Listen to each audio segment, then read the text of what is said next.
it to them. And then they were floored because this thing sounded really professional. And they're like, we never heard of this radio station. Where is it? Don't worry about it. You like the tape? Give me a shot. And they did. And I told them I wanted to do a metal show.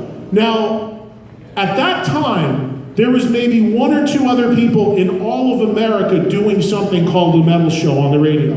It was not something that people did. It was a very unique thing, an idea at that time. They kept saying no to me, and then 1983 rolled around. And 1983 was a huge year for metal. And here are some records that were really important in me getting this show on the air. Now, remember, this is 83. Now these are mainstream records everybody knows and loves. Back then, these were considered metal records that nobody knew what to do with because the bands hadn't broken through yet. But you had Def Leppard, Pyromania had just come out. Quiet Riot, Mental Health had just come out, and the first Metallica record had just come out, Slayer. There was a lot of metal that was starting to happen. They didn't know what to do with this stuff. So they said, you know what, we'll give you a couple hours on the weekend for you to play it. And that's how my very first radio show got started, in my own backyard playing these records. And as soon as I started doing that, a lot of people took note. And they were all like, hey, this guy's playing all this metal stuff on the radio, we gotta get him our music. There was a guy who had a flea market selling records, imports and rare metal records. His name was Johnny Z. And he said to me, he'd see me as this kid buying records all the time. Suddenly I get this radio show. Next time I go into his flea market, he gives me the records for free. And I'm like, hey, you always charge me, what's up? He goes, no. You got this radio show now, you take the records for free and play them. Because when I would play them, he'd sell more. So it was like the archaic days of promotion. So I'd always take these records and he'd give me Raven and Manowar and Overkill and all this stuff.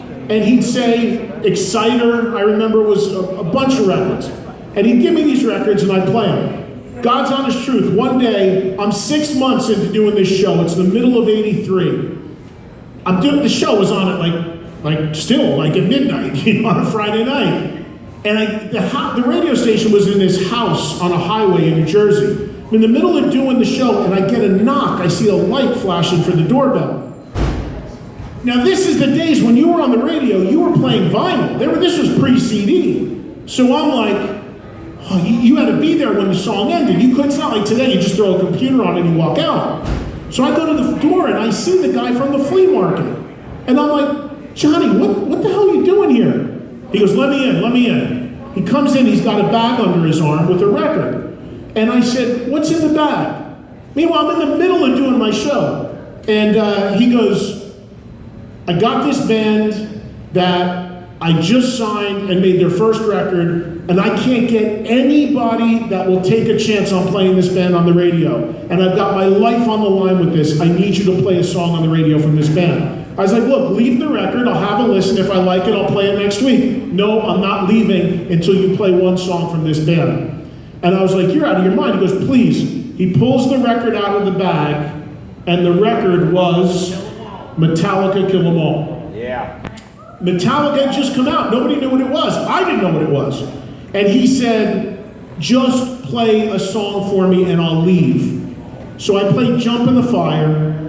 And people ask me all the time, did you hear the future? Did you know what you had heard? I'd be bullshitting you if I told you I did. I had no idea what I heard. I had never heard music like that. It was way heavier than what I was used to listening to. I didn't know what to make of it. I didn't know what to think of it. So I just said to him, I handed him the record back. I said, hey, good luck with it. I did my part. He wrote on the record, Ed, you were the first, thank you, John Z. And he handed me the record back. I still have it. And he said to me when he left, he said, if I can break this band, I'm hiring you to work for my record company. Because he had signed the band to this record company he was starting called Megaforce. Yeah, like anything's gonna happen with that band. Go ahead, buddy, right? So he leaves, and a couple years later, I'm doing my thing, record store, metal show. Around 86, he calls me up. And he says, hey, you obviously know what happened with Metallica, because at that point, I think Ride the Lightning had just come out. And he said, I said, yeah, congrats, man, that's huge. He goes, well, I'm gonna make good on my promise. I'm hiring you now to work for my record company. I was like 22 years old. And I said, really? He said, yeah. But here's the good news. I'm hiring you to work for the company. Here's the bad news. I said, what? He said, you're not gonna be working with Metallica because they just left me to go to a major label. But with the money he got in the settlement for them leaving him, he had money to start a label, and that label was Megaforce. And I had already told you what a big Kiss fan I was. The very first artist that I signed when he hired me a year later was Ace Frehley. Because I was a huge Kiss fan and I knew that Ace could sell some records, and we tracked him down and I worked on 4 records with Ace. And then from there we signed King's X, and we saw Anthrax was a big part of the company. We managed them, and Manowar was part of the company, and Overkill and Testament and SOD, and we had a great run with all this great metal stuff, and it was really a lot of fun. But for me, it was a total trip because 8 years later, I'm at my first show, Kiss at the Garden, and here I am signing their lead guitar player, who to this day is still a great friend. Literally, I was talking to him on the phone seconds before I came down here. I mean, Ace and I still talk all the time, and it's a friendship that I really, really value after all these decades. So it was really a very, very cool thing for me to be doing all of this stuff. And that's how it continued. I got into radio, Sirius XM started. First it started as XM, I started working there. My only condition, I never asked these companies, I never held out for money. Not that they were paying me a lot anyway, but all I asked them for, every job I ever got, was a pretty simple thing, but it was a lot harder than you'd think to get. Leave me alone. Let me do my thing. Because the little secret that people still sometimes don't know in radio is that the person you're listening to on the radio has virtually nothing to do with what they play. They can't even talk if they want to most of the time. It's completely controlled, and it was even that way back then. It's way worse now. But back then it was like that. And I was like, no, this doesn't work for me. Same with satellite, same with regular radio. I was like, I'm not on radio to have my name and my voice out there. I'm on radio to share music that I love with other people. If I can't do that, I have no interest.